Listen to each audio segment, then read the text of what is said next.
Welcome everyone. So this is like part two of rotation. So in this one, you remember the last chapter we looked at rotational kinematics. We also introduced the rotational kinetic energy as well.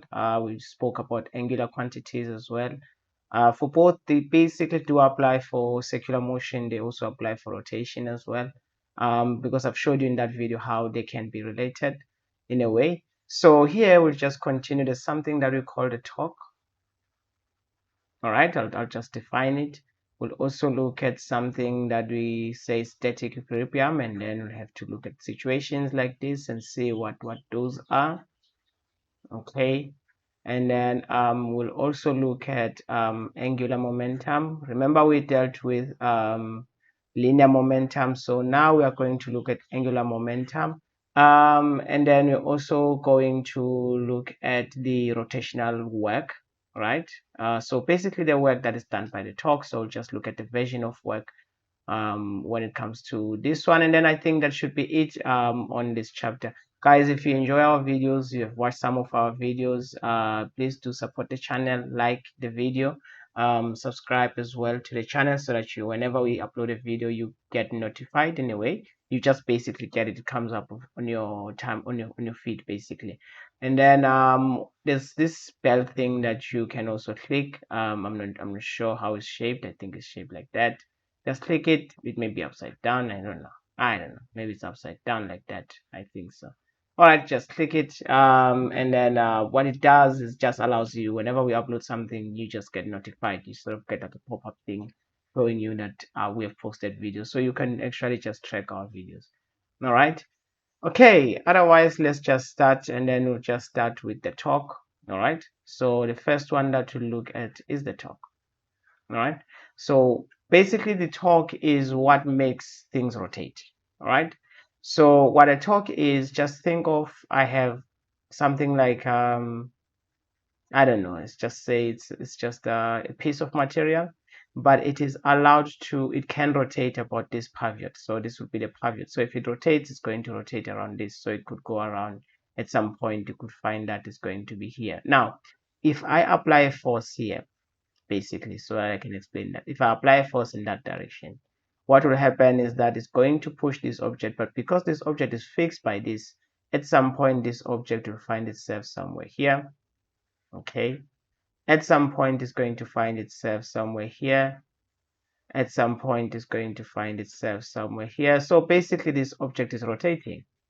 All right, and then at some point it's going to find itself somewhere here. Then at some point it's going to find itself back there. All right, so it will be allowed to actually just rotate. Okay, of course covering this part here. All right, so it's going to rotate. So you can see from this that if you have an object and you don't do anything to the object, nothing happens to the object. But once you apply a force, depending on the direction of the force, and then this object actually is going to start rotating. Okay, now we define the torque. So if I just draw this red part that I'm going to draw now, if I just consider this red part, okay, so there's the red part, just this one, since I've drawn everything. So the distance from the pivot to the end, let's call it R, okay, and then basically this becomes F. Okay, so we can draw these vectors and say that this is going to be R and then this is going to be F.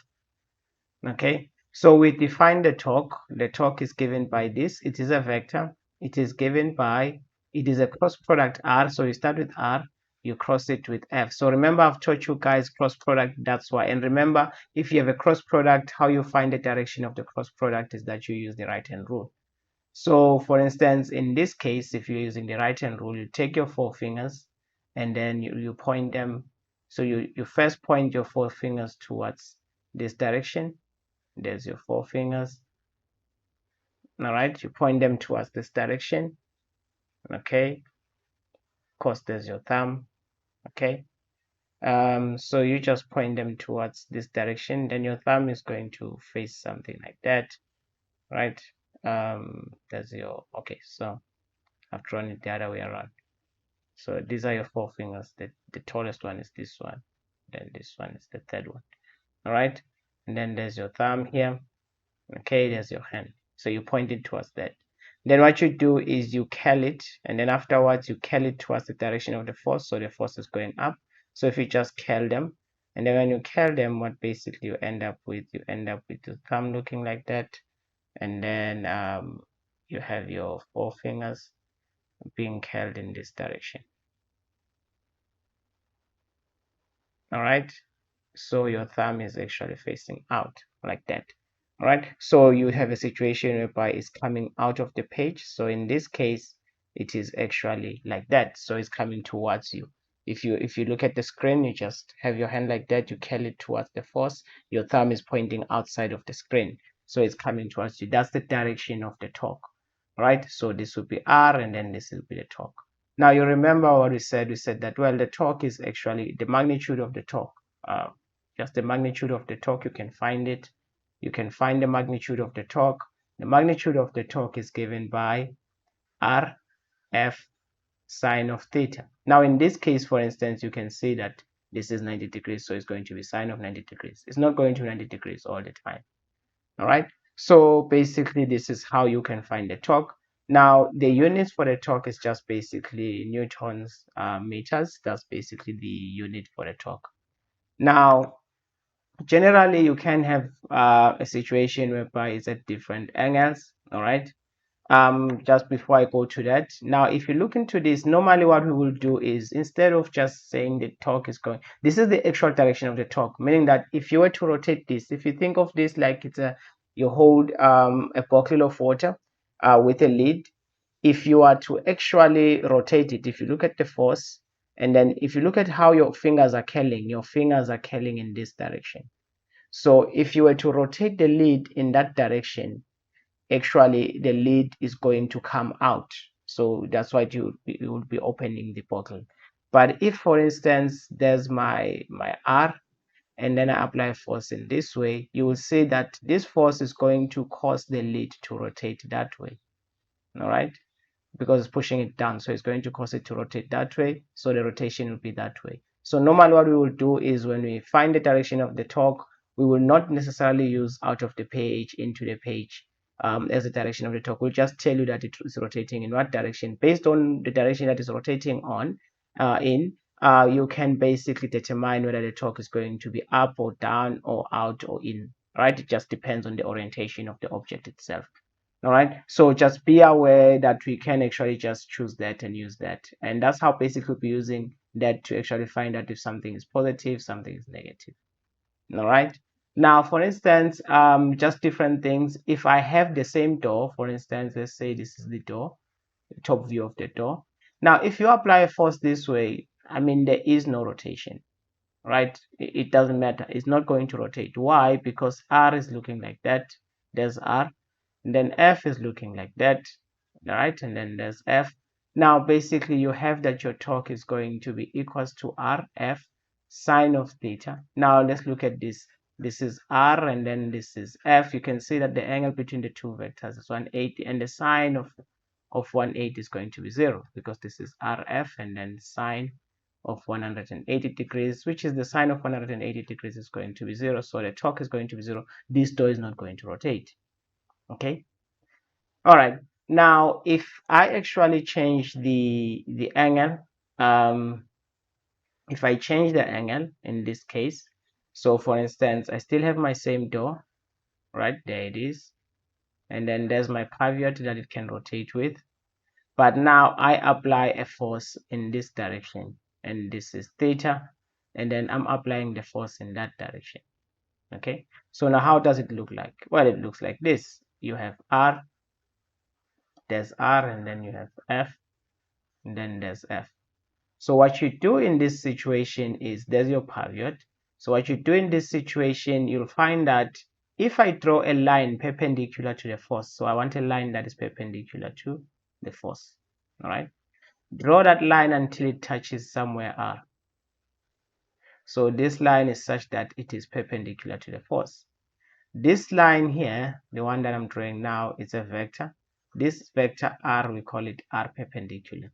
And if this is theta, this R perpendicular, right? Because if you find you have this R, you have this R perpendicular. So you can see that R perpendicular over R is going to be sine of theta. So which means that r perpendicular is going to be r sine of theta. All right.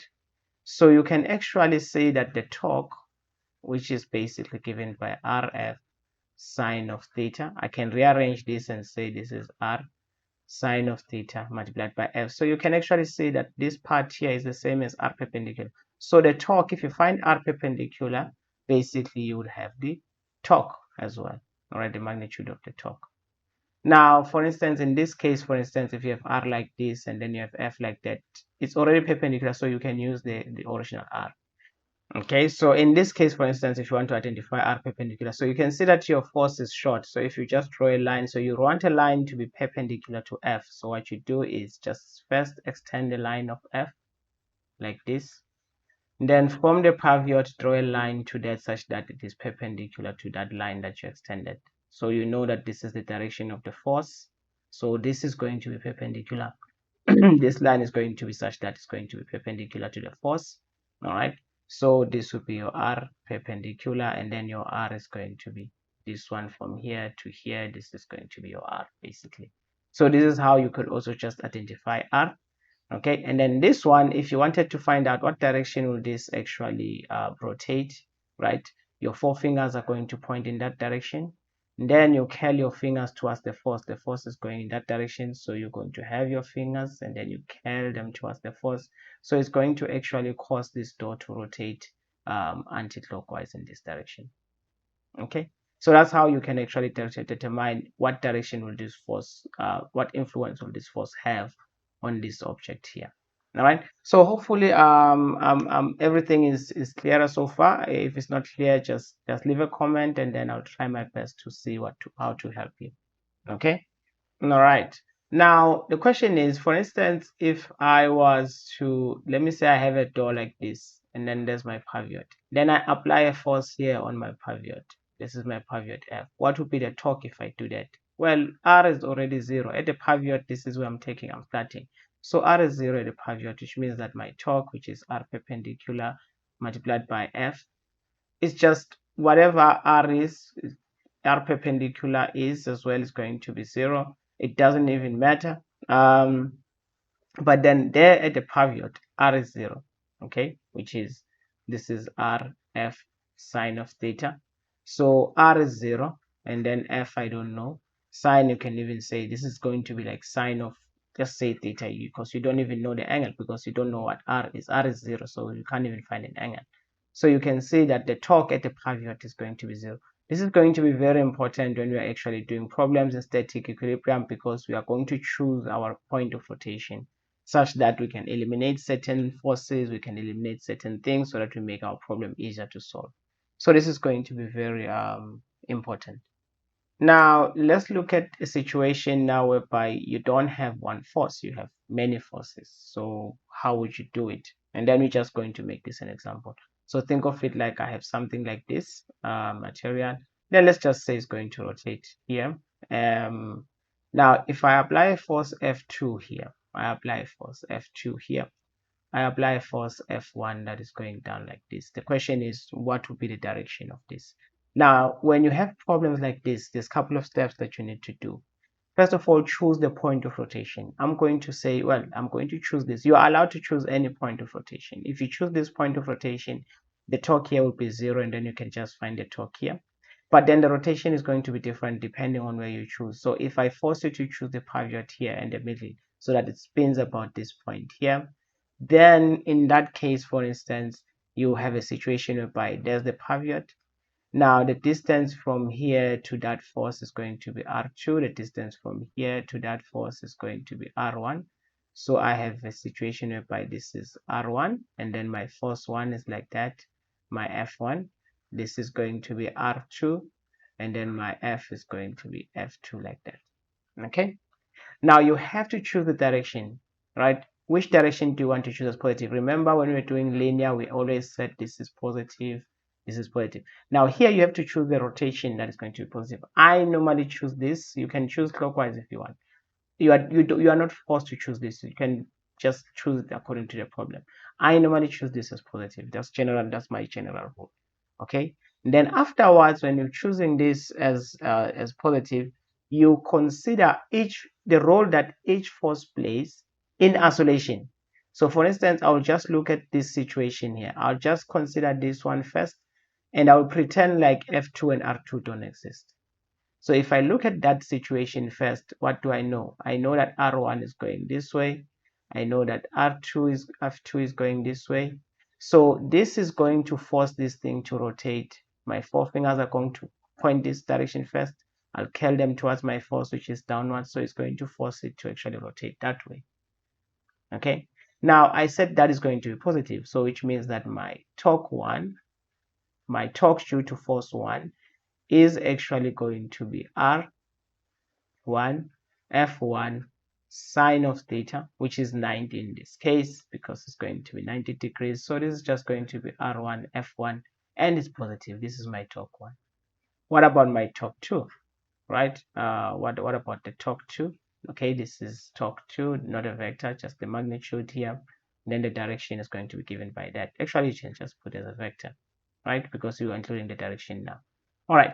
So torque 2, if you look at it as well, right? There's my R2, and then there's my F2. Even this one, four fingers this way, curl them towards the force, and then you can see that they are going to make it rotate that way. So when I do that, even this one is positive as well. This is R2, F2, sine of theta. Again, this is 90 degrees. So sine of 90 is 1. So this is just going to be R2, F2. Okay, and this is positive. I can actually find the net force, the net torque, sorry. I can find the net torque. My net torque, is basically the sum of all the torques. Right, let's just say torques I, right? If I sum every torque, which is every torque that is due to a force, well, how many forces do I have? So I have force 1, so I'm going to have a torque due to that force, and then I have force 2, so I'm going to have a torque due to that force as well. So each and every force that is acting on an object has to be considered in this case. All right, so if you do that, for instance, I've already found that this is just going to be R1 F1 in this case, R2 F2 in this case. So such that if I was to say to you, I could put values if I want. So I could say this is 70 Newton.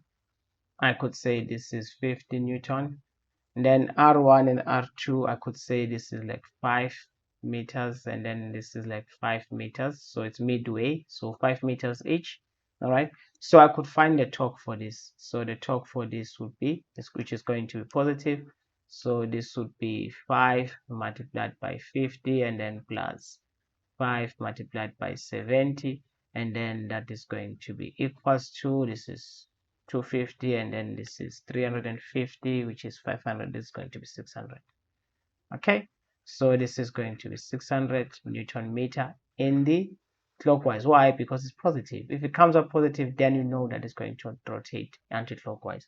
So this beam or whatever it is going to rotate clockwise. Okay. All right. So the question is, what happens if I have this beam? Similar case, right? And I still have F2 here. This is F2. This is F1. Still the same. This is 70 Newton, and then this is 50 Newton. And then I have this force here. All right. And then I have this force here. F3, let's call this force F3, and then that force, let's just say it is going to be 250 Newton. Make it big. All right, and then it's going to act there, and then it's at 30 degrees here. Okay, so the question is, if I choose this as a pivot and I'm telling you that the beam is 10 meter long, all right, then I'm telling that the distance to where this force is acting is going to be 7 meters. All right, so how can you do this? So you could simplify this. If this is the pivot R2 from here to F2 to where F2 is, it's going to be R2. This is going to be 5 meters because this is 10. So if you split it into 2, since this is the center, it's going to be 5 this side, 5 this side. And then even this one is going to be R1 R1 is going to be 5 meters, but then it's going down. The force F1 is going down, which is 50. So let me not write it. Then I have this force here, which is F3, and then this is 30. This is 30 degrees. Now from the center to that 30 degrees, I know that from here to here, sorry, it's 7 meters. But since I know that from here to here it's 5 meters, so which means that I'm going to say 7 minus 5. So the distance R3 is just going to be 2 meters from the pivot. So this is very important for you to determine. So we already know the torques for F1 and F2. We already know that if I want the torque net, the net torque, this is just going to be torque due to 1 plus torque due to 2 plus the torque due to 3, because now there's a third force here. We already know torque 1 and 2 is just F1, so we already determined that from the previous example. Now let's just look at the new one. So the new one is I have R3, which looks like that. It's 2 meters, all right? And then I have this force here, which actually looks like that, which is F3, okay? This is going to be F3, all right? So now if I want R perpendicular is always going to be from the pivot, and then I draw a line such that is perpendicular to this force here, that is R perpendicular. Okay, now since this is 30 degrees here, my R perpendicular is just going to be R3 perpendicular. Let's call it R3 perpendicular. It's just going to be equals to whatever R3 is, because generally you just end up with a circle like that, with a triangle like that. Which we just consider R. This is R perpendicular, this is R3, and then this is just maybe like R parallel, whatever. Not parallel, R whatever. Alright, and then there's your theta here. So you can see that your theta is just opposite R perpendicular, and that's just so you can use sine. So this is going to be sine of theta. So this is going to be R3 sine of theta, which is 30 in this case. Alright. So which means that my torque 3 is just going to be given by R3 sine of 30 degrees multiplied by F3. So if I substitute everything here, now let's look at the direction now, right? So I will take, there's my R3. So if you look into this, there's my R3, there's my force, F3. So if I look at the direction, my 4 fingers on the right hand side, make sure you're using the right hand rule. Right, take your right hand, point it here. Your 4 fingers must go in the direction of R, and then afterwards they are going to go towards the direction of F, which is this way. So you can see that this is going to curl clockwise. All right, now if I choose anti-clockwise as positive, so it means that this one is going to be negative. All right, since it's clockwise. So anything anti-clockwise, if you look at R1, R2 is like this, F2 is like this, is going to do anti-clockwise. And then this one you have R1, and then F2, this is also going to be anti-clockwise. So both for 1 and 2, this is going to be positive, right? This is R2, this is R1, and then F1. Remember we did this in the previous example. So these two are anti-clockwise, so they are positive. This one is negative because it is because it is going to be clockwise. So when you substitute them here, R1 is going to be positive R1 F1. This is going to be positive R2 F2 minus, because this one is going to be clockwise, and I've chosen anti-clockwise as positive, and then R3 F3, and then this is going to be sine of 30 degrees. So when you do that, now please make sure that you return your calculators to degrees, right? Just make sure that now you have your calculator in degrees, because otherwise you're going to have problems. So and then I can just substitute, and then because the last chapter we're using radians, so you might have had your calculator in radians. All right, but now please make sure that your calculators are in degrees. All right, so here, and then R1 we said is 5, if I remember very well. We said this is 50, then I think this one was 5 and this one was 70. Then this one we said is 2, and then we said this is 250, and then we said this is sine of 30. So it's going to be half of 250 times 2, basically. All right, and then so let's see that. All right, so you get a positive torque. So which means that even though you have that force trying to influence it, it just decreases it. Remember before you had 600, so now you just have that. So it basically took that force took some torque away. So but then it is still rotating that way because it's positive. If it's positive, it means that it's still rotating that way. And if you were to find the direction, you'd actually say the direction of this is just coming out of the page. So it would be like that, that is the direction of the torque. Or you could just leave it as rotating in this anti-clockwise direction. Okay, so you remember in the previous chapter, please watch the video, rotational kinematics. We define something that we call moment of inertia. Now this moment of inertia is very important, and it plays an important role when it comes to the torque. For instance, if the moment of inertia is very small, chances are your torque is going to decrease. That is why, for instance, if you have a door like this, if you apply a force here, it's easy to rotate because your R is bigger. You can see that your R is bigger, so R is bigger, moment of inertia is bigger. But if you apply a force here, you can see that your R1 is smaller. So your moment of inertia for 1 is smaller because it's R1 squared. R1 is squared. So it's very it becomes very difficult to actually rotate this door because your torque is very small. Now, it's even worse if you apply a force here. If you apply a force here, if this is F1 and then you apply a force F2, your R is even smaller here, right? So you can just say that your torque 2 is just your moment of inertia 2 is just going to be very small in this case. Okay, so you can see that as the moment of inertia decreases, your torque rate decreases. Remember, yeah, it becomes very hard to actually rotate this. So the reason is why is that is because the torque is actually related, right?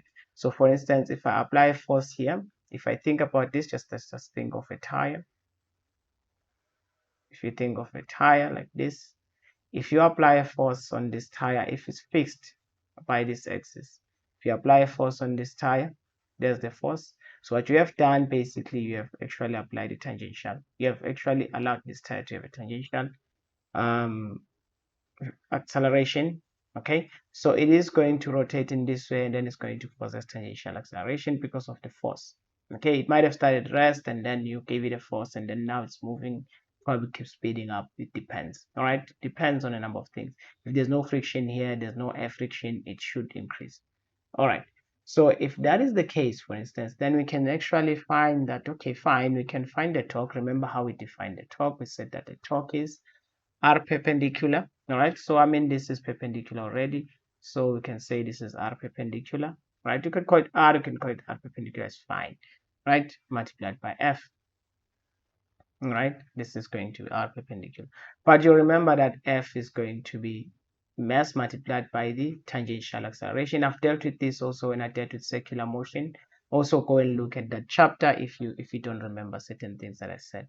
All right, so substituting this here, it means that my torque is going to be R. I'm just going to call this R perpendicular R, and then mass multiplied by A10. All right, and this, if I come here and I just work it out here, it becomes, my torque becomes R. Okay, I'm just looking at the magnitude now. I'm just going to consider magnitude. This is R, M, and then A10 is R, and then it's related to the angular acceleration. So that is why, for instance, I was saying that you can actually relate the torque to moment of inertia. Why? Because this becomes M R squared like that. But this mr squared is the moment of inertia and then multiplied by that. So you can see that the torque is going to be related to the moment of inertia. Right, so that is why, for instance, when you push it here, because your torque is larger here, R is bigger, and then basically your moment of inertia increases, and then basically it's easier to rotate. Your torque is actually easier here, it's going to be bigger. If you decrease here, your torque is going to be smaller. If you decrease, your torque is going to be even very small.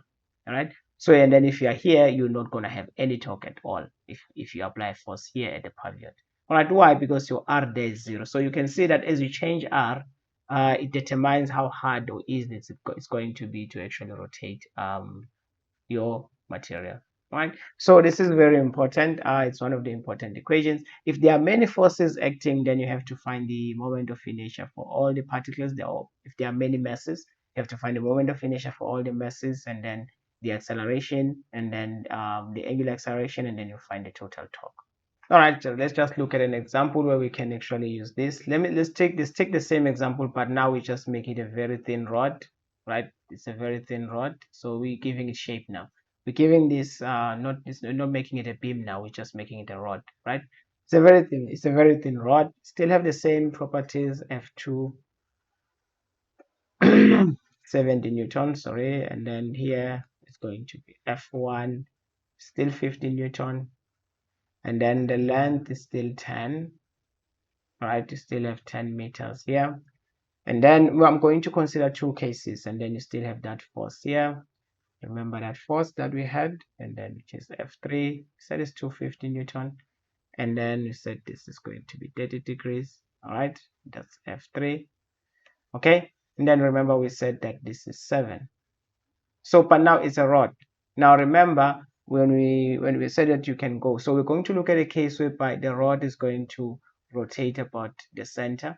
So you're going to have the rod rotating about its center. So remember what we said that the moment of inertia, if you go to any textbook, is going to be given by 12 the mass of the rod. So I have to give you the mass of the rod, r squared. We are going to look at the second case whereby the rod is actually rotating by this left hand side. Yes, rotating at this left hand side. Okay, so then my r is different. So in this case for instance, it's just going to be a situation, sorry, the length, not r. Okay, you're going to take the length here. So in this case, it's just going to be equals to 1/3 multiplied by the mass, because r is very small, so we are ignoring r. So what I was being saying, that is r1, r2, that's the length. You can actually say this is the length 1, length 2. All right, so remember what I always say in this course, don't get fixated on notations. All right, now basically we have already calculated, so we are going to calculate the torque when it's centered around the center. We've already done that. We found that the net torque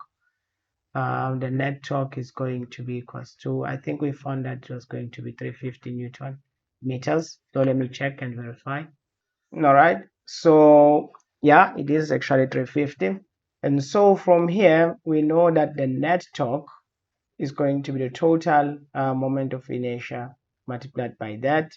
So we basically just want to find the angular acceleration. So let's just give it a mass, and then let's just say this rod is a 20 kg rod. Okay, so let's just say what would be the angular acceleration in that case. All right, so case 1, you're considering it when it's actually rotating like this. So right, number A, you're just looking at it's rotating at the center like this. The rod is rotating at the center with all those forces acting on it. Okay, so what's going to be that? All right, so we know that the net torque is going to be 350 is positive, and then I is going to be 1/12 the mass, the length, which is 10 meters squared, and then you're going to multiply it by that. So basically this becomes that becomes 12 multiplied by 350, right? And then you just divide everything by mass and the length. That becomes 12 multiplied by 350, and then divided by 20, which is the mass, and then the length is 10, and then squared. So I forgot to put a square here. So from here you can just see that alpha is going to be given by 2.1, and then remember you said that this is radians per second squared. Okay, so that's technically what our alpha is going to be. So now let's find the second one. So the second one, we have to work everything else out. We have to work out the torque, and then afterwards we have to work out everything. All right, so let's find out what happens if now I'm rotating it about this. Now remember what's happening. My rod is 10 meters. It has a force F2 here, and remember F2 is 70 Newton. And then it has F1 here. F1 is going to be 50 Newton. This is a very nice example, I think. And then this is going to be F3, which is 250 Newton. And remember the distance is right. We said that this is going to be 10 meters. We said that this is going to be 7 meters. So now things look different now. Remember now the pivot is here. So which means that my target one is going to be R1, F1. But then R1 is 0 because it's at the pivot. So this is 0 multiplied by F1. So the target one is going to be 0. Okay, so the target one is just going to be 0 meter. Right?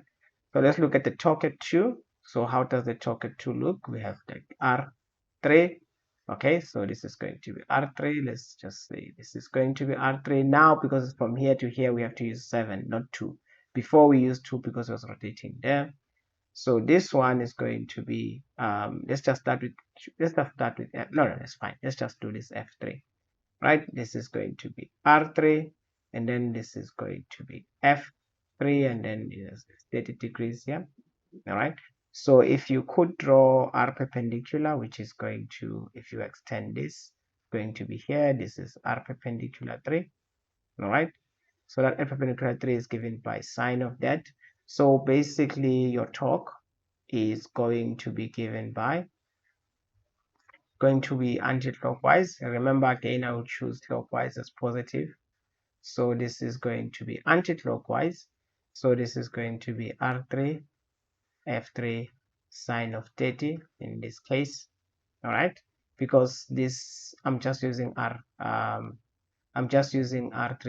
You could also do it like this. If you wanted to use vectors, you could say this is R3, and then you could say that the force is F3 like that. So you say that this is 30 degrees. So the angle between this is going to be 90 plus 60, which is going to be equals to 150 degrees. So you could also say that the torque at 3 is going to be R3 F3 sine of the angle between it, right, which is going to be 150 degrees. You should get the same answer. Whether you use 150 or you use sine of 30, you should get the same answer. All right. Okay, so whatever approach you use, it should give you the same thing. Okay, so I'm going to stick with this one. Now, what is R3? Now, it's no longer 2, it's 7, because I'm taking it from where it began to where the force is acting. It's at 7. So you always take it depending on where you put your pivot. All right, so this is still 250, and then this is sine of 30. Okay, so it will increase a bit, I think, and then overall is to slow down a bit if you do it like that. Then this is 7 multiplied by 250 multiplied by sine of 30, which is half basically. Right, and then this is minus, because it's minus, remember there's a minus, it's going to be minus 785 Newton meter. All right, what about R2? R2 now is going to be 10, because it's going to move from here to here, which is 10, and it's already perpendicular, so I don't need to find R perpendicular. So this is just going to be R2 F2, which is going to be 10 multiplied by 70. This is just positive, and then it's going to be 700 Newton. So here, if I find the net torque here on this one, if I find the net torque, this is going to be equals to torque due to 1 plus torque due to 2 plus torque due to 3. What is this? This is 0 plus this is positive 700. This is going to be minus 875. And then basically just going to get 175 Newton meter is the net torque. So which means that in actual fact, this one, if you rotate it by like this, it doesn't rotate clockwise, it rotates anti-clockwise.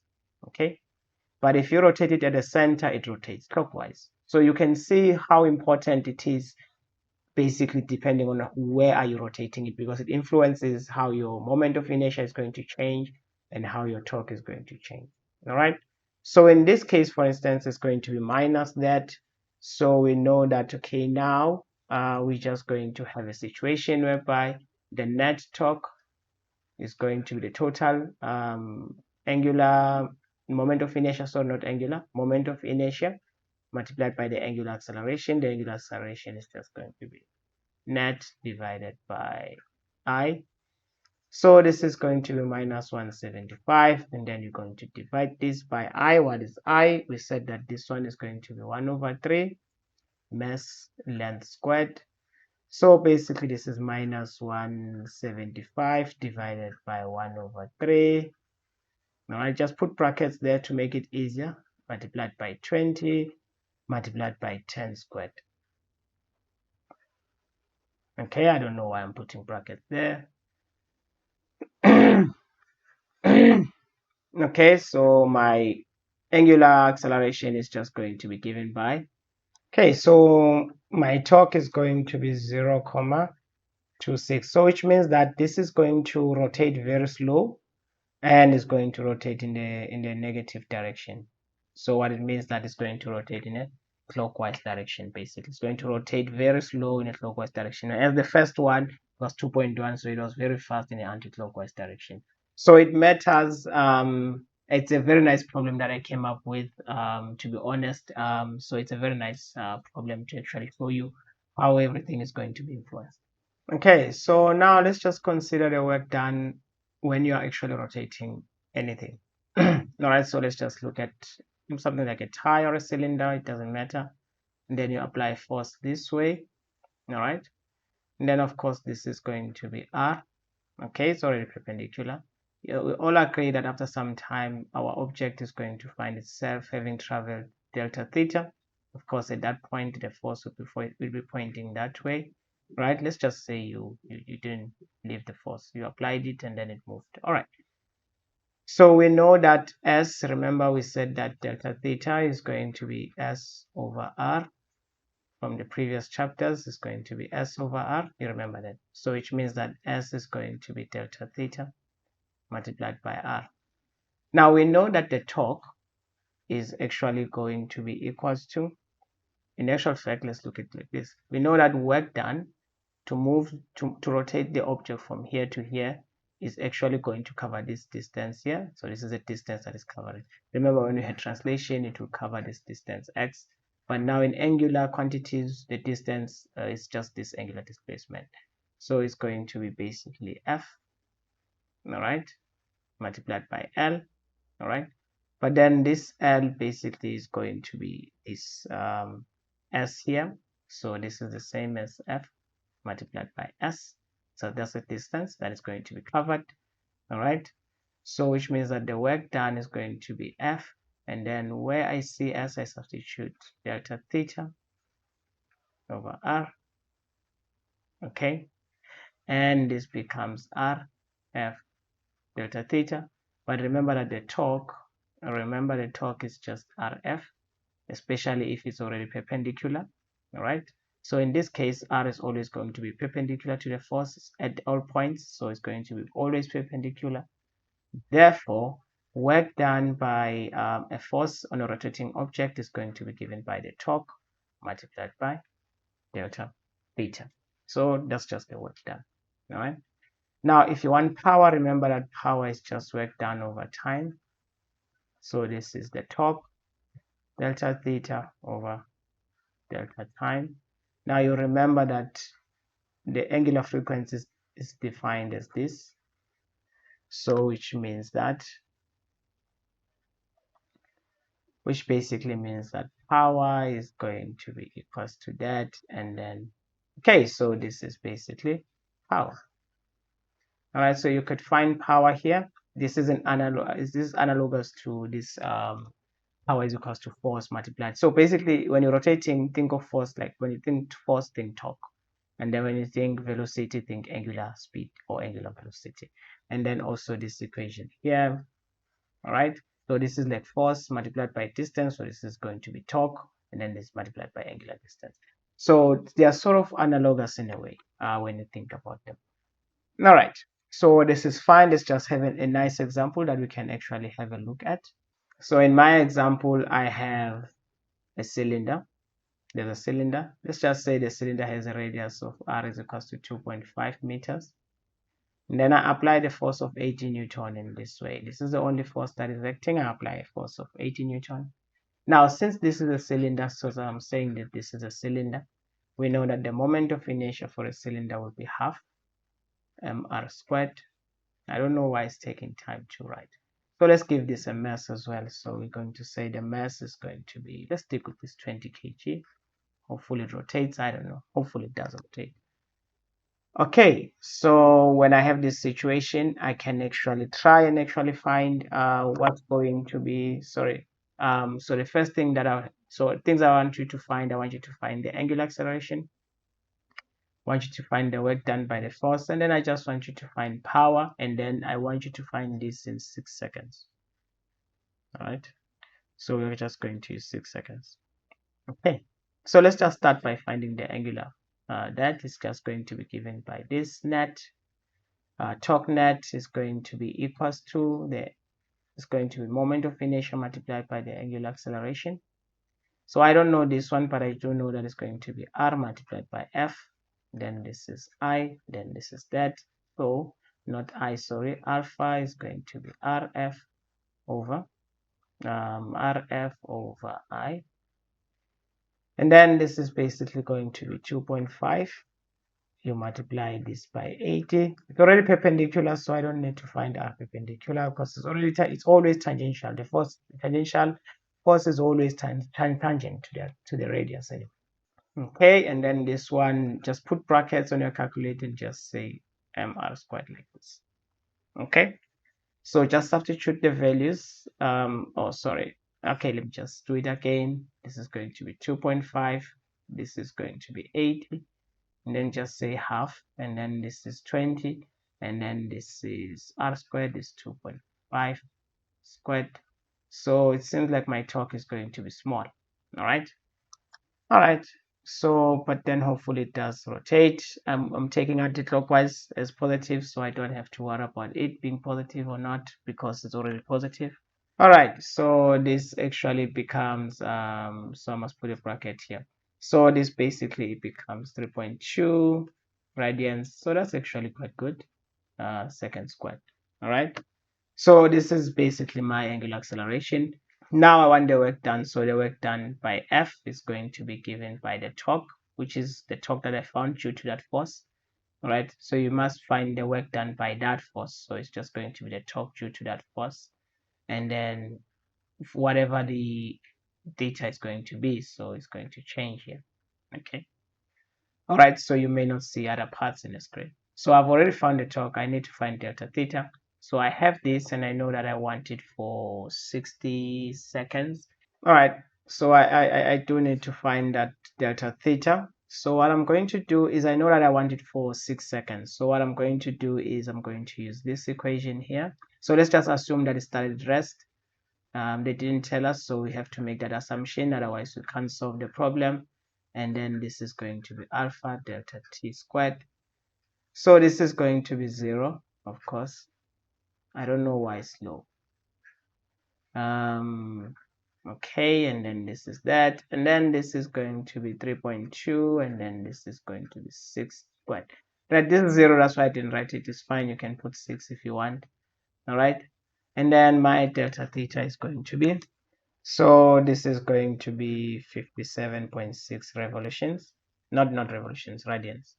Sorry, I'm used to revolutions. This is going to be that, radians.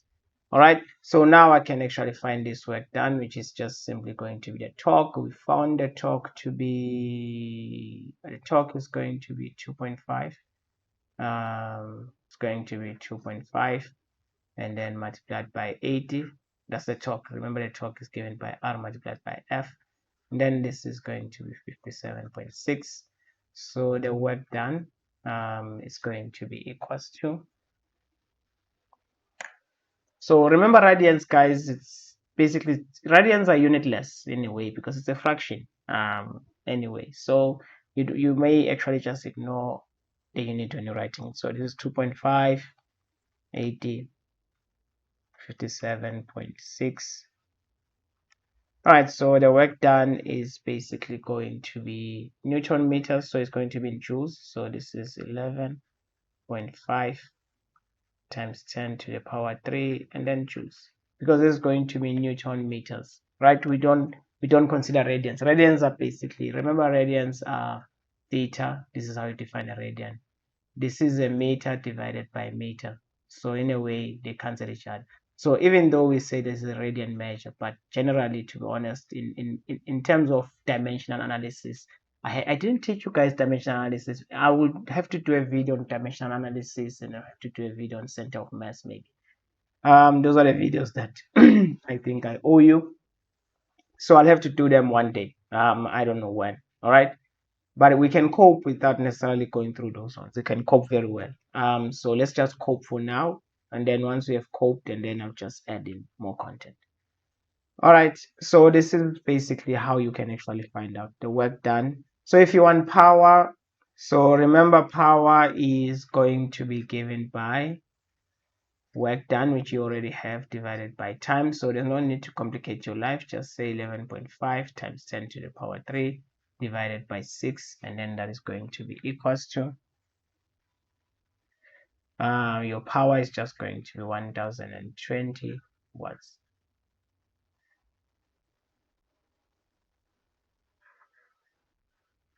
Okay, and 20 watts. All right, so it's very slow now. It's like I have to write slowly so that you can catch up. I don't know why.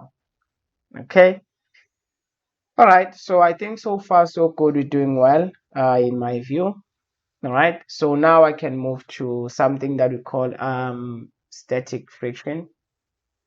Not static friction, sorry. Static equilibrium. All right. Some normally these are just known as balance when you're talking about things that are balanced. Okay. All right, so let's discuss something that is called the center of gravity. Now, this center of gravity is basically the point at which the force of gravity acts on every object. So it just depends. It's not every object whereby it acts in the middle. Okay. And also depending on the masses that are on the object, and then basically you would have the center of gravity located at different positions. Okay. So the center of gravity, I'll call it XC. Right? Some books say X X X C O G, for instance. So it just depends. You can call it anything. I'll call it XG. It's fine. It's just going to be given by the weight of object 1, and then the position of that object 1, plus the weight of object 2, the position of that object, plus the weight of object 3 and the position of that object, and then blah blah blah blah blah. You continue, and then this is going to be divided by the weight of 1 plus the weight of 2 plus the weight of 3. Okay, so an example is, let me just say I have a beam. There's my beam. All right, let's just say it's on the ground. It's fine. It's on the ground or somewhere. And then there is the mass M, right? This we're not very much concerned. Mass M1. Then let's say M1 is 120 kg, and then let's just say M2, and let's just say M2 is 300 kg. Then let's just say M3, and M3 is just going to be 80 kg. All right. Now the distance from here to here, we are going to choose this as a pivot, and then it's going to be 2 meters. The distance to the center where the weight of this beam is going to be acting, let's say it's going to be 6 meters. And then the distance from here to where this object is, let's just say it's going to be 10 meters. All right, now the question is, what is the center of gravity for this? So you're going to say X is going to be the weight of box 1 and the distance of 1, weight of 2, distance of 2, weight of 3, distance of 3.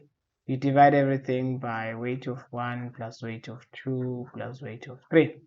Okay, so this is going to be the weight of that is M1G multiplied by the distance, which is x1, plus M2G, x2, let me be slow, and then plus x3, no, not x3, M3G, x3, divide everything by m1g plus m2g plus m3g. I prefer to just substitute things in at one go. All right, now I can substitute. So my x is going to be equals to m1. We said is 120. We can actually take out g. If you look at this, everything has g, so I don't need to consider g because everything has g. So you can just divide by g. You can take out g, everything is going to be, so basically you'll end up with m1 x1 plus m2 x2 plus m3 x3 is going to be m1 plus m2 plus m3. You're basically going to end up with something like that. So if I summarize that, or I simplify that, not summarize, this is going to be 120, and then this is 2 meters plus, and then this is going to be, we said this is 300, and we said it's 6 meters, and then this is going to be 80. I'm trying to write slow now so that my computer can catch up. And then this is 80 multiplied by, we said it's 10, I think. Then you divide everything by 120 plus 300 plus 120 plus 300 plus 80. Okay, so this basically becomes, okay, so the center of mass is somewhere at 5.68 meters. All right, so somewhere like 5.68, which is somewhere here, meaning that this is where this beam is going to feel the force due to everything that it has on top of it. All right, so basically that's what is going to happen. All right, okay, so now we can actually move to another section. So in this section we are going to talk about static equilibrium. In this section we are going to talk about static equilibrium. Okay, all right, now in static equilibrium, generally what it basically says is you have objects that are either moving at constant speed or they are just standing still. Now static, generally you want them standing still. All right, that's what static means. All right, so you want your object not moving, and then that is basically static equilibrium. So which means that the sum of the torque, so your objects should not rotate. Also, when you sum all the forces that are acting on the object, they also should be zero, meaning that this object should be at total equilibrium. It's not rotating, it's not moving, right? Meaning that it's completely static, it is actually at equilibrium. All right. So this is the true definition of what equilibrium is in terms of mechanics. All right. Okay, so let's just look at two examples, and then one is very famous, so that's why I'm doing it, because maybe you don't understand it as a student, and it's generally commonly used. You'll find it almost anywhere, and you could sort of complicate it a little bit depending on how we want to do it. And maybe I'll highlight certain things that could be done and that you should be on a lookout for. All right. So the first example. Is we have a beam. There's my beam. Okay. And then let's just say the beam has a mass of, and then there's mass 1. There's mass 1 here at the end. Mass 1. Mass 1 is going to be 70 kg. And then we have mass 2. There's mass 2. Mass 2 going to be 90 kg.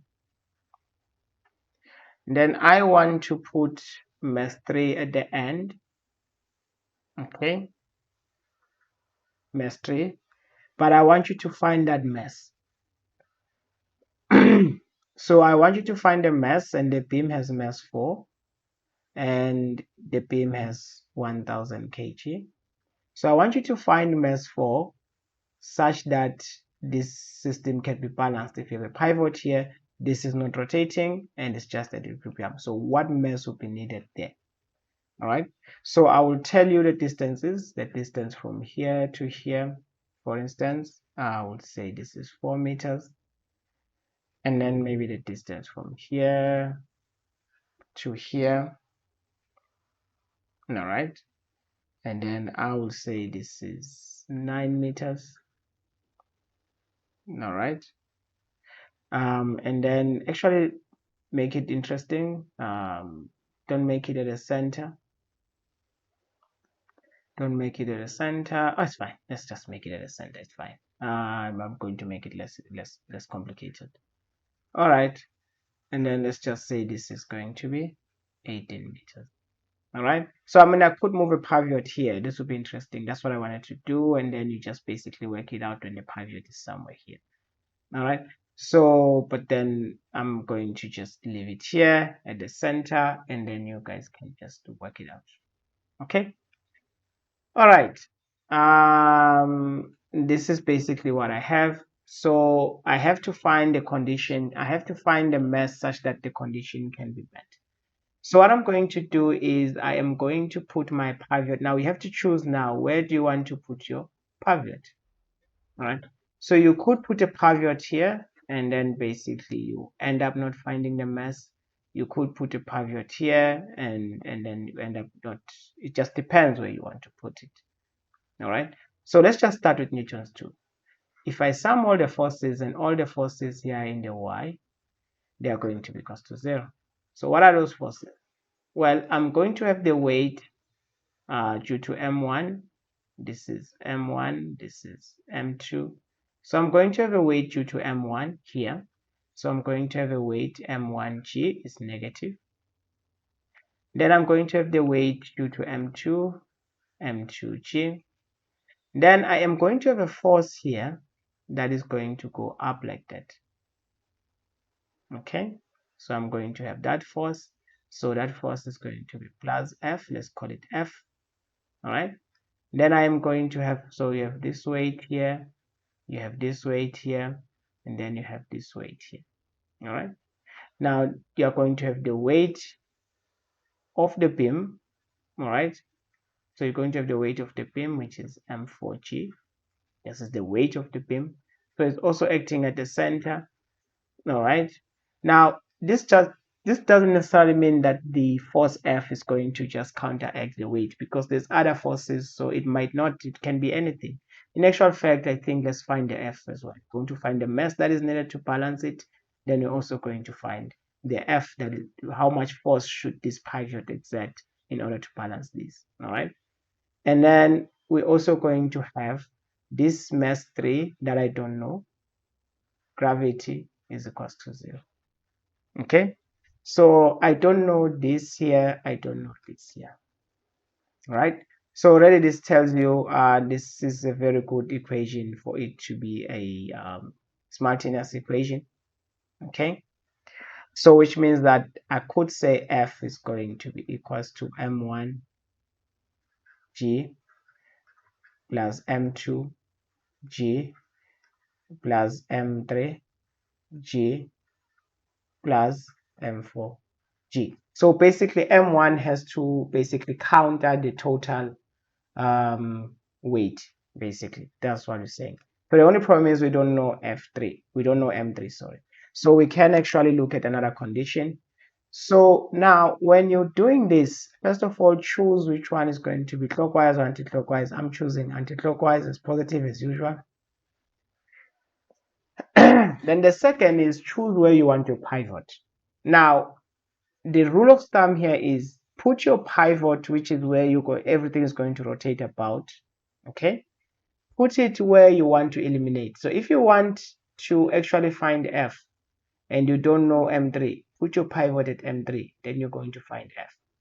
If you want to find M3 and then you don't know F as well, put it there. I'm going to put it here, so that here my R is going to be 0 and the torque at that point is going to be 0. Make sense? All right. Okay, now what are the torques? And also remember that even the weight is acting on here, like M4 is also acting at the same point, which is the pivot. So F and M, the mass of the beam and also F are going to act at the same point. All right, so please be aware of that, because I've assumed that this is going to be at the center, so I've placed the pivot at the center. All right, so that's why I wanted to shift it so that it becomes interesting, but it's fine. Let's just have it like this, and then you guys can do it. All right, so the sum of the torque is going to be 0 as well. Okay, now you remember how we find things are going to be negative. So for instance, if you look at M1, R1 is from the center. There's R1, and then there's F1, which is the weight 1. So this is going to rotate that way.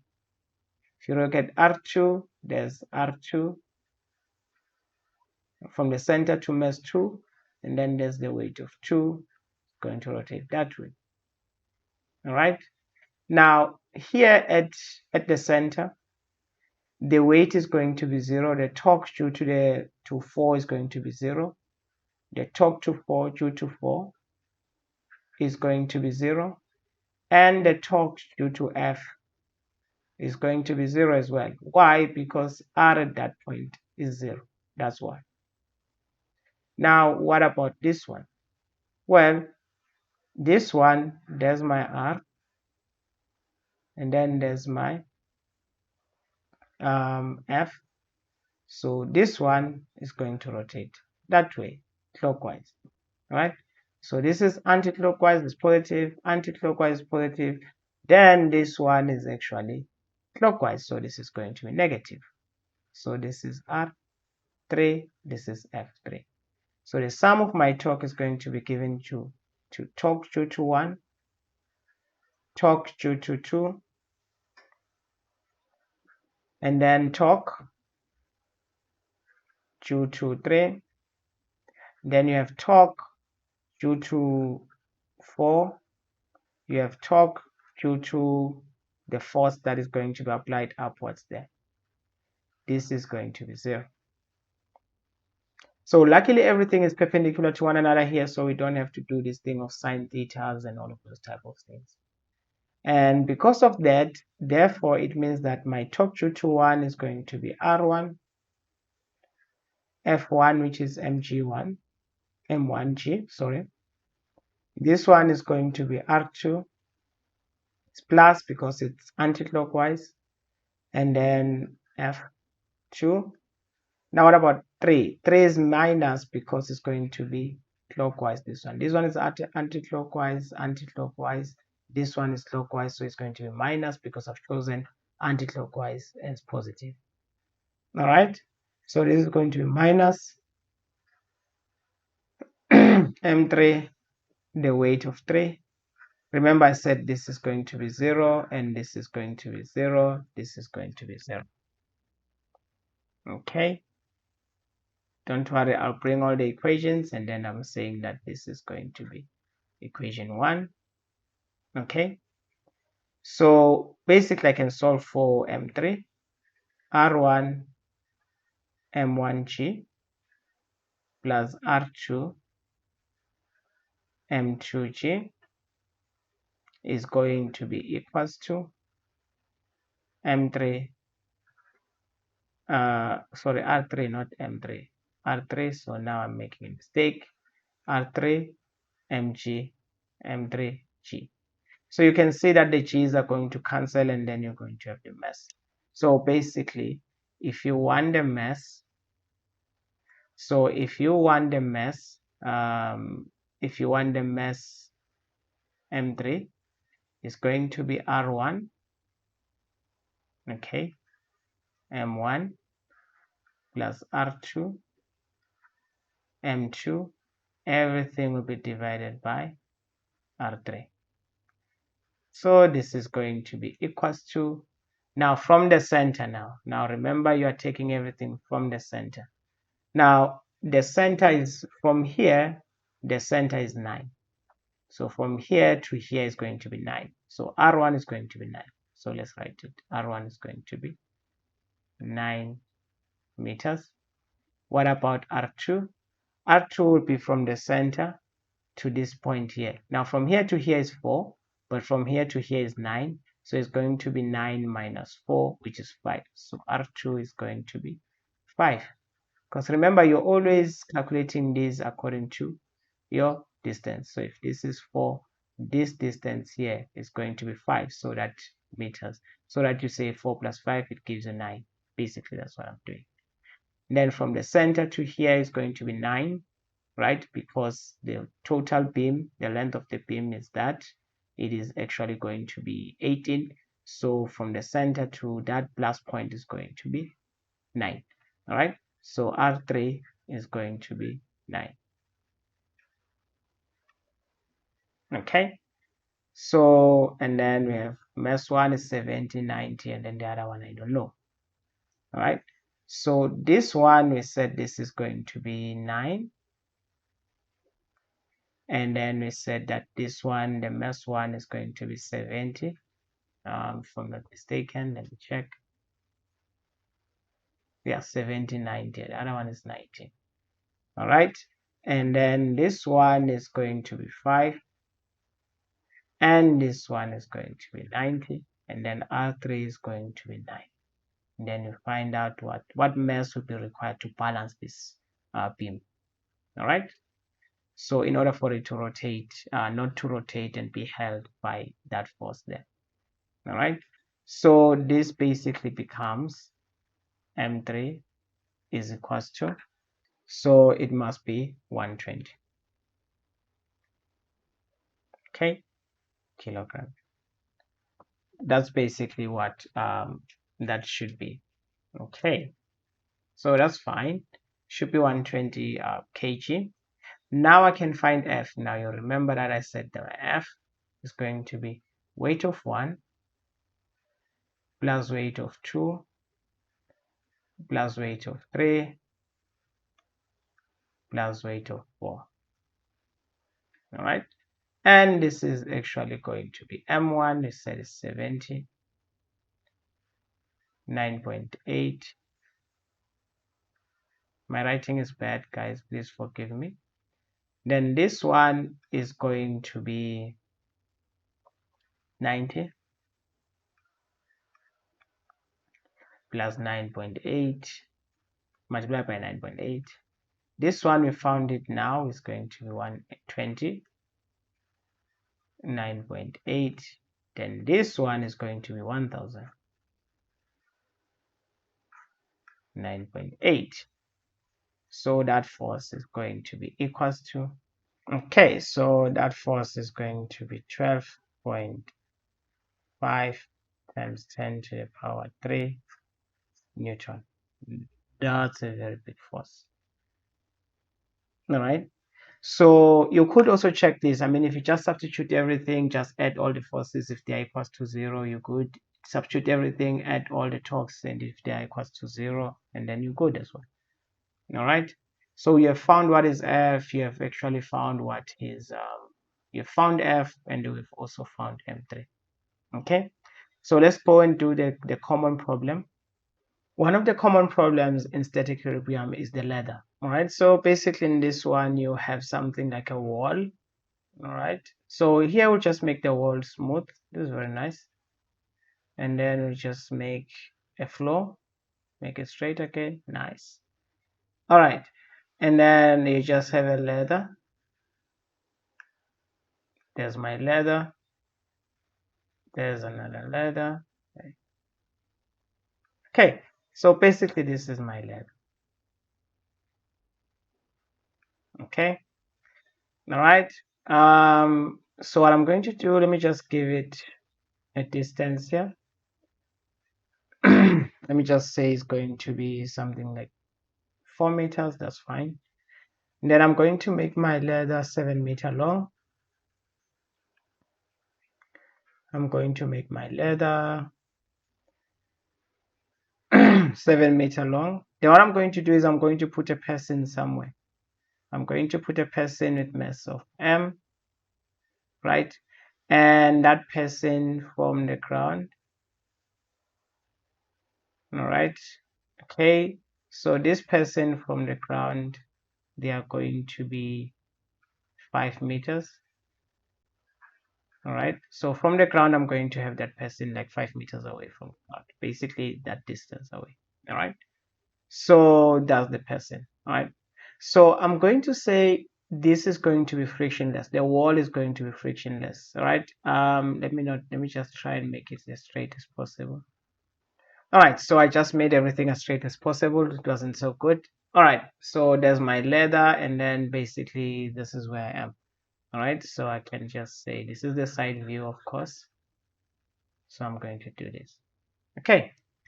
Now, so what I want to find is I want you to find the force that the floor is going to exert on the ladder. And I also want you to find the force that the wall is going to exert on the ladder. All right. So if I was to draw the forces, this ladder has a mass, right? So if I say the mass of the ladder, and then maybe let me just give it a mass, and I'll just say maybe the ladder is 15 kg. All right. And then the mass of the person, right? The mass of the person, let's just say, is going to be an 80 kg person. All right. Situated 5 meters away from the floor in that direction. All right. So the forces here, the ladder somewhere the center is going to exert weight. So there's going to be the weight of the ladder, GL. So this person will have weight as well. So that is going to be F, G person. Okay. These are the weights. Now here on the floor, if I say the floor has friction, if there was no friction, this ladder would actually slide in that direction, right? If there was no friction, the ladder would slide in that direction. Then here, the ladder will slide in this direction if there was no friction and the ladder is sliding. So which means that friction must be the one that is keeping the ladder from sliding, and it's going to have a force this way. Let's call it Fs for friction. But also this floor always exerts a force in the normal. So there's always that normal force. Let's call it Fn, the normal force. Okay. And then here the wall is also going to apply a normal force. Let's call it F wall. All right. So since I say there's no friction here, it's fine. You don't have to have a friction. But if there was friction, that friction would actually go that way. If there was friction, but there is no friction. All right. Because remember, the ladder is going to slide downwards, and friction will prevent it from doing that. But there's no friction here, so that is fine, which means that the ladder is being balanced by the floor here, which is enough. I mean, if this is balancing everything, then this is fine. All right. Okay. So sometimes you get questions like, find the maximum height that the person can climb before the ladder starts sliding, things like that. Sometimes they can add friction. So you could get different scenarios depending on how your lecturer actually wants you to actually solve the problem. All right. So here, what we then have is we can have the forces now. So we want everything to be in static equilibrium. So we're going to say the sum of the forces in the x direction, they must be zero. The question is, what are those forces in the x direction?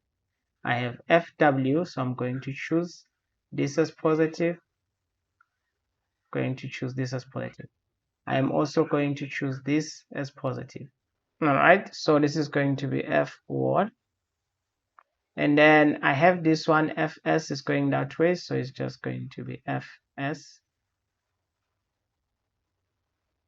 And then this is going to be equals to 0.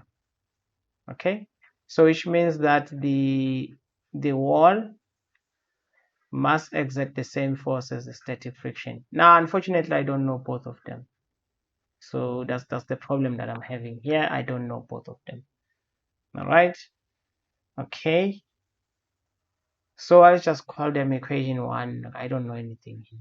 So I'll just call it equation 1. Okay. Now, I think I want to keep the image so that I do everything and I'm keeping the image. All right. And then the forces in the y, the sum of the forces in the y is going to be given by, is going to be 0. The question is, what are those forces? Well, the first force in the y is going to be minus F, the gravity that the person is going to have, the weight of the person, the weight of the ladder, And then I'm also going to have the normal force, which is upwards. And this is going to be 0 as well.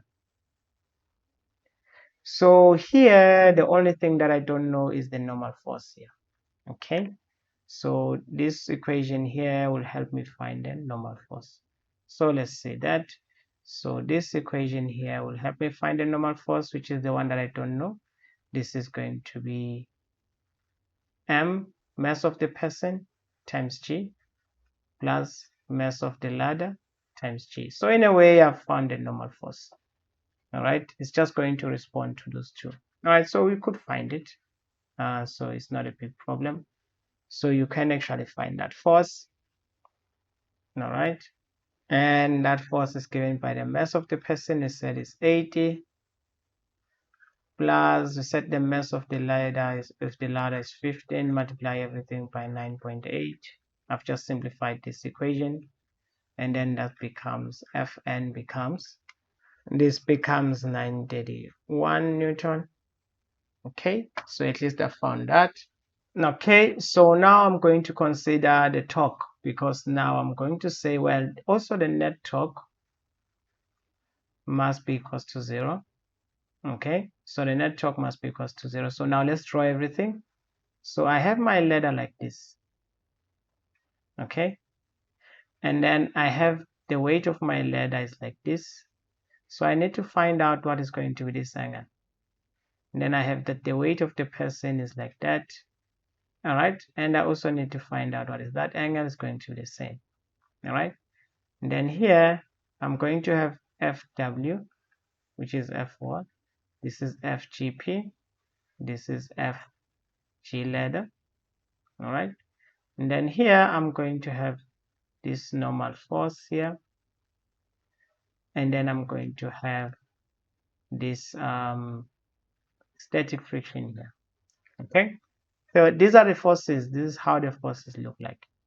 And since I've chosen this to be positive, I can look at the effect of each and every force. So let's start with FW. How does FW? I'm going to call it R1. Okay, so FW looks like this. This is going to be R1, which is the total length. Remember, it's from ground to here, which is the total length, which is, I think I said the total length is going to be, I don't know. Did I say that it's going to be 9 meters or 7 meters? Let me check. I said it's going to be 7 meter long, the ladder, so that distance is going to be 7 meters, and then the person is going to be 5 meters. All right, and then I have that the force is like this. All right, so I mean, if you extend this and then you draw R perpendicular, there's R perpendicular, R1 perpendicular. This is the force of the wall. You can say that this one, you curl your hands towards R, is going to actually rotate it that way. So it's going to be negative. This force is going to be negative because it's clockwise. All right. Then you can find R perpendicular, or alternatively just find out what is going to be that theta. All right. Once you find theta anyway, you have to find theta anyway. All right. And then you're going to be able to find it. Now let's look at what happens to GP. GP is like this. This is going to be R2. Going to say it's R2, which is 5. And then the weight of the person is FGP. Again, I have to find this. Theta is going to be the same. Theta is going to be the same. It's not going to be theta. Okay, so here, if I have theta here, I have to say this is not going to be theta. It's not going to be the same angle here. So let's call that angle alpha, actually. Let's call this angle alpha. It's going to be different. All right, you'll see why I'm saying it's going to be different now. All right, alpha. All right, this is FG. Of course, if you want the perpendicular component, you're going to draw a line from the pivot to this point here. All right, so I'm going to choose the pivot. So I'm going to choose this one as the pivot. And the reason why I'm choosing this one as a pivot, I want to eliminate these two forces. You can choose it there. If you choose it here, you're going to have a problem because you're going to have the torque due to this. If you choose it here, you're going to eliminate this one because R will be 0 there, but you're going to have these two. So my advice is always eliminate the ones that are many. Where you have many unknowns, you don't know Fn, you don't know Fs, just eliminate that one first. Just put the pivot there and rotate everything about that pivot. Sorry, I should have mentioned this one when I started. All right, so I'm going to choose the pivot there. Okay, now after that, this one is going to rotate this way, as you can see, so it's going to be positive. Even the one for the ladder, which is going to be F3, let's call it R3, sorry, R3, and then there's the ladder, FG ladder. Okay, again, I'm going to have an angle alpha here, going to be some angle alpha. And then again, if you want R perpendicular, you can just extend this line and then you can get R perpendicular, 3 perpendicular. And then here you can get R2 perpendicular. Okay, even this one is going to be clockwise. Okay, then the last one, these ones are going to be 0. So this one's going to be 0, and then these ones. So these are the forces, these are the torques that you're going to have. And the other two are going to be 0, meaning that the torque due to Fn and the torque due to Fs is going to be 0, because I have chosen the pivot there.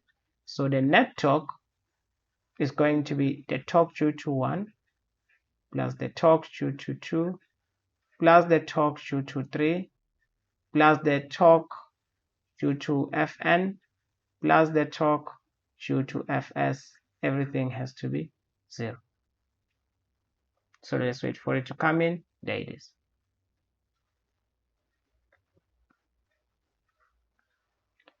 All right.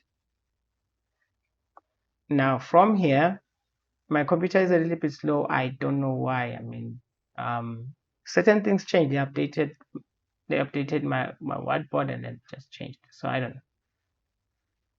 All right.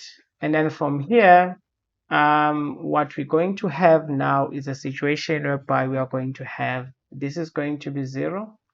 Now this one, I have to find now what is going to be alpha. I have to find what is going to be, let me bring it here. So I have to find what is going to be alpha. I have to find what is going to be theta as well, right? Because I need theta for this. So if you look at your ladder, my ladder is like this, right? Then I said this distance is going to be 7 meters. And I said that this is going to be 4 meters. All right. So which means that I can actually find theta. And once I find theta, which is going to be the same as this angle here, theta. All right. And then I can find this angle here, which is going to be alpha, which is going to be the same for everyone. Right. So to find theta, I can simply say cos of theta is going to be the adjacent, which is 4 over this one, which is 7. So this means that my theta is going to be 55 degrees. Let's just put it as 55 degrees. Okay, so that's what basically I have as theta. Now, which means that now I can actually find out what is these things. Okay, so if you look at theta, so now you have to consider what is what now. This is going to be theta, this is going to be theta. So you could use alpha, you could use theta, it just depends to you. If you use alpha, you're going to use sine. If you use theta, you're going to use cos to actually find R2 perpendicular. If you use alpha, you're going to use sine. If you use theta, you're going to use cos. All right. Then here, if you use theta here, you're going to use sine. If you use alpha, which is going to be somewhere here, alpha is going to be somewhere here. If you use alpha, and then you're going to use cos. All right. So what I'm going to do is I'm just going to find everything with respect to theta, and then I'm just going to use these diagrams to actually find it. Now, if you are confused as to how I'm doing it, just tell me in the comments, and then maybe I can just try and do something about it. All right. So let me keep everything here. Okay, so if you look at R1, okay, R1 is going to be negative because it's going to be clockwise. And then this is going to be R1 perpendicular. Then the force is going to be FW. That's the one that you're looking for that you don't know. And then R2 is going to be positive because it's anti-clockwise. It's going to rotate. It's going to cause the beam to rotate the ladder to rotate anti-clockwise. So therefore it's going to be positive because I've chosen that is positive. This is R2 perpendicular. But then the force is just the weight of the person, which is just going to be M person multiplied by G. All right. There's perpendicular here. And then this one is going to be positive as well. This one is anti-clockwise positive, and then the weight of the ladder R3 perpendicular. Then the weight of the ladder, which is MLG. Okay, so that's basically what you're going to have here. All right, then let us just continue below so that since I have everything, but let me just consider the sines and the cos whilst I'm showing you. All right, so let's look at this. So I'm continuing here. This is going to be equals to 0. So if I look at R1 perpendicular, there's R1. R1 perpendicular is opposite, so it's going to be sine. Okay, so it's opposite theta, so I'm going to use sine. So this is R1 sine of 55 degrees, because that's what theta is. And then the force is FW, I don't know it, and it's going to be negative. Now what about this one? R2 is going to be cos. So because the angle is adjacent, R2 perpendicular is adjacent to theta, so I'm going to use cos. So I'm going to say plus R2 cos of 55 degrees. And then the force there is the weight of the person, which is M person G. Okay. All right. And then after this one, I'm going to say this is plus again because this is anti-clockwise. Then it's also adjacent, so it's going to be R3 cos of 55 as well. And then this is going to be the force itself is going to be the mass of the ladder multiplied by G, everything equals to 0. So from this I can find what's going to be, so from this one I can actually find what's going to be FW. All right, so I can find FW in this case. So I'm just going to have a situation whereby I'm solving for that. So FW is going to be equals to R2 MP. All right, and then I say cos 55. I'm doing this on purpose, and then plus R3 ML cos of 55 degrees. Have everything in brackets multiplied by G, because G is common, so I just wanted to take out G. So I took this, transposed it to this side, and then I'm simplifying it, right? So everything will be divided by R1 sine 55 degrees. All right, so after that I can just substitute everything, and then I find everything, and then I'm going to just, don't worry, I'm going to make sense of everything afterwards. So this is just going to be FW. Okay, and then what is R2? Now if you remember what I said that R1 is 7 meters, R2 is where the person is, and I said that person is 5 meters away, right? 7 meters. I don't know why it doesn't want to write. R2, we said this is going to be 5 meters. That was R2. Okay, and then we said R3 was the center of the ladder. So the center of the ladder, which is going to be, so since this is 7, so R3 is going to be 3.5. Okay, so R3 is going to be 3.5 long. All right, so R2 is going to be 5. The mass of the person we said is 80 cos of 55 degrees, and then R3 we said is 3.5, and then this is going to be equals to ML, which is 15. Said this is going to be 15, and then cos of 55 degrees. Take everything and then just multiply everything by 9.8. Okay, and then you divide everything by R1 is 7, and then sine of 55 degrees. All right, so FW is going to be equals to, okay, so this force here is going to be 443.5, so let's just say 444 Newton. So that's going to be this force here that you're going to actually, the wall is going to exert on the ladder. All right, so this force is just positive, it's to the right as well.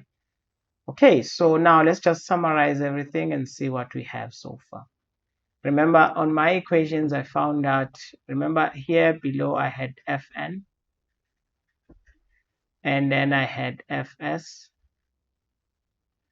and then I had the ladder, and then I had the weight of the ladder, which is FGL, and then I had the weight of the person, which is FP person, and then here on top I had the force of the wall, which is FW.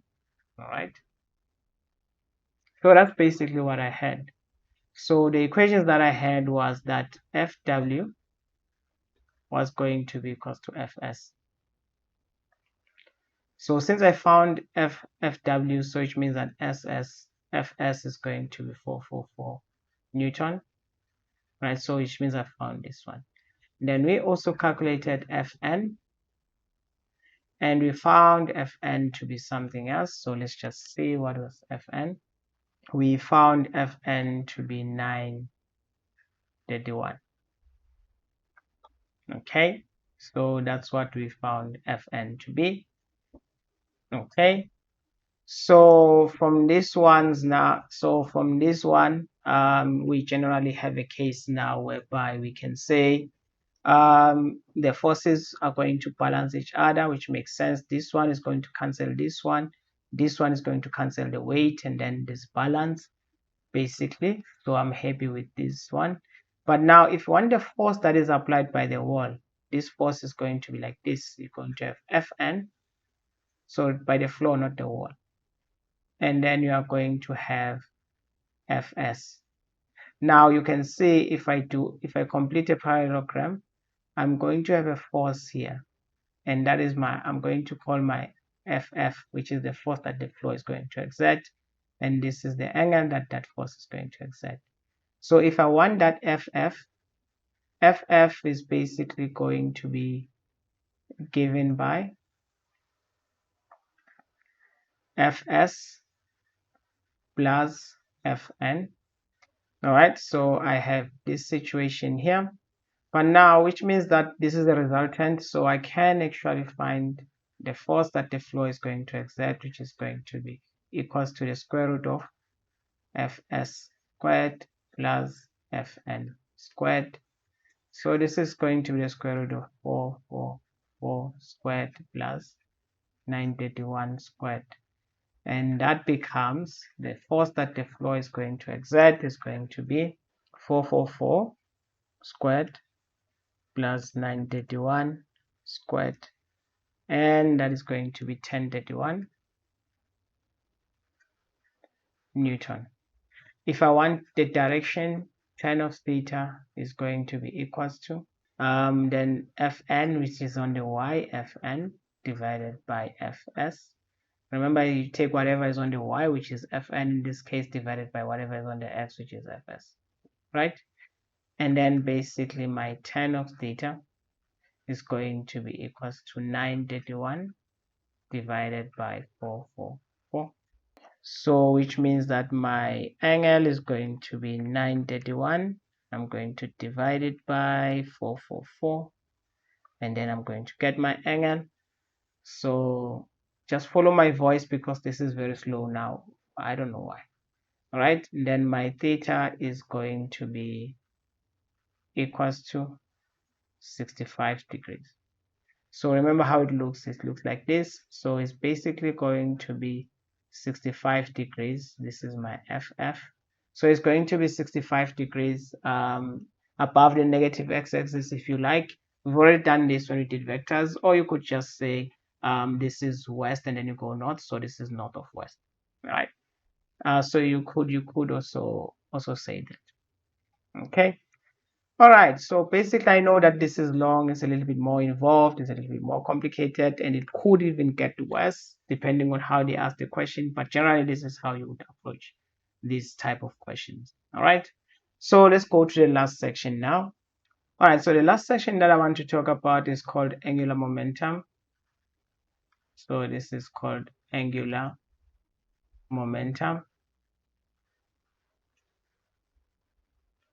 Okay, so this is the last section that I want to talk about. All right, so we spoke about linear momentum. This is where you had an object and the object was moving with velocity v, and you said that the momentum is going to be mv.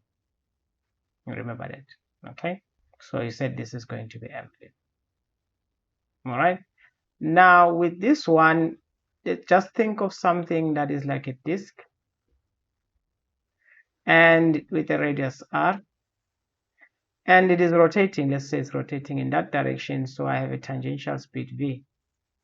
Okay, so since I have this, I define the angular momentum as r cross of whatever the momentum of this object is. Now, since I have v, so I can actually relate this. So this basically is a vector. So which means that you get the direction using the right hand rule. Okay, so for instance, this one you point towards r, curl it towards v. Your finger is pointing out of the screen or out of the page, depending on how you're looking at it. All right, so this is the same as r cross, this is ms multiplied by v. So you could take out m. So because it becomes m r cross of v, not p. Okay, so you could actually get that, but you already know that v is equals to r omega. You remember that when we did angular quantities, we found that this is actually true. So we can actually simplify this equation further. All right, when you simplify it further, you'll find that your angular momentum will be given by mr squared w. But now this is the angular momentum, so which means that your angular momentum, this is sorry, the moment of inertia, is equals to the moment of inertia multiplied by the angular speed. Okay, so you'll get the direction from the angular speed. The angular speed generally has a direction, it's a vector, right? So you could write this one as a vector. So you could actually say that. So if it's rotating clockwise, you could take it clockwise and then you'll get your direction. If it's rotating anti-clockwise, you'll get your direction. It just depends. You can always just follow the rotation of the angular momentum and then curl your fingers towards that, and then your thumb is going to point up, down, outside, inside, or whatever angles that you're pointing, whatever case you have. All right. So for a system, like if I have many forces, basically I can define the total angular momentum. All right. And so this will be given by the angular momentum of whatever mass plus the angular momentum of the second mass, 2 plus the angular momentum of the third mass, 3 plus blah, blah, blah, blah, blah.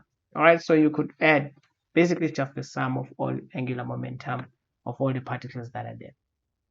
All right, very slow. All right, now in this case, therefore, I define that the net torque, I'm not going to show this, so the net torque basically becomes the change in the angular momentum, all right, which is a vector, over the change in time. All right, so I'm not going to define this. So this is very much similar. If you remember when we're doing linear momentum, we said that F net is equals to the change in momentum over change in t. All right, so this is very much similar to that basically. Okay, so remember what I said, just follow my voice and then it will come back once I start writing it, once it actually starts coming back. Okay, so these are the important equations. I mean, if I was to highlight equations that are very important, This is very important. This equation is very important. This equation is very important. And you could also say that this is a very fundamental because everything is derived from this one. So this is important. Even this one, you could actually use it as well. So it just depends on what information you're given, and then you can use any of these equations. All right. These are important equations. These are important equations. So if the net torque, this net torque is 0, then it means that change in momentum is also going to be 0. Okay, so which means that the change in momentum is just basically the final angular momentum minus the initial angular momentum. This is going to be equals to 0. And then in this case, it simply says final momentum, angular momentum, is going to be the same as the initial angular momentum, right? So in this case, what we say is that the total momentum of the isolated system in this case, because the torque is 0, and then it is actually going to be conserved. So we talk about the conservation of angular momentum. Now, an example on this one, for instance, that you could actually think about is, when you have someone spinning or a skater or whatever, like for instance, in ice skating, right? You could have a person, there's your person, hopefully tall, and then this person spreads their arms like this, and then they are basically spinning. So let me just say they are spinning with angular momentum 0 like that. Right. Now the question is, what happens if they close their arm? When they close their arms, for instance, you can actually test this. When they close their arms or fold their arms, whatever the case may be, but if they bring their arms closer to the body, they will still rotate, but you'll find that now they are rotating faster, right? You'll find that the angular speed is going to be greater than the initial one. Now, the question is why? It's because when they have their arms open, the distance r is increased. And you remember what I said? I said that the moment of inertia is mass times r. So if you increase r, basically, this one is going to decrease because it wants to conserve. So this is a situation whereby you're saying that you are going to ignore the frictional force. You are also going to ignore the air resistance as well. Okay, so these ones are very small, right? They are very small. They are approximately 0. Let's just say they are approximately 0. Okay, so if you ignore the air resistance and you also ignore the static, because it's in ice, for instance, if they're skating in ice. All right, so the net torque, if you ignore those forces, then the net torque basically is going to be 0 in this case, for instance. Okay, now what happens here, why is it the case that when you have your arms open, this is lower, when you actually have your arms closed, and then this is actually you spinning faster, right? You could do this experiment, just sit on a chair that can spin, then have weights. When you open them, and then you just give yourself the initial angular momentum. When you fold your arms, you're going to spin faster. When you open them, you're going to spin slower. That is because the angular momentum is actually conserved, because there is the air resistance and the friction. If it's ignored, basically then there's no net torque that is actually being applied on you. So in that case, you just have a situation whereby your initial angular momentum is the same as your final angular momentum. So which means that this basically becomes I1, because it's going to be different, because now your moment of inertia here, I0, sorry, not 1.